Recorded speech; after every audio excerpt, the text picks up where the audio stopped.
من سب الله عز وجل لا يغسل ولا يكفن ولا يدفن في مقابر المسلمين. تدرون لماذا؟ لأنه كفر بالله،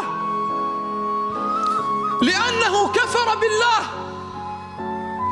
إبليس وهو إبليس لم يتجرأ على سب الله، فماذا قال إبليس؟ قال يا رب فبعزتك. هذا إبليس.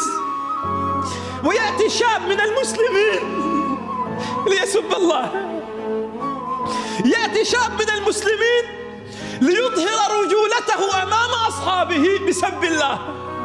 والله بينك وبين الرجولة كما بين المشرق والمغرب.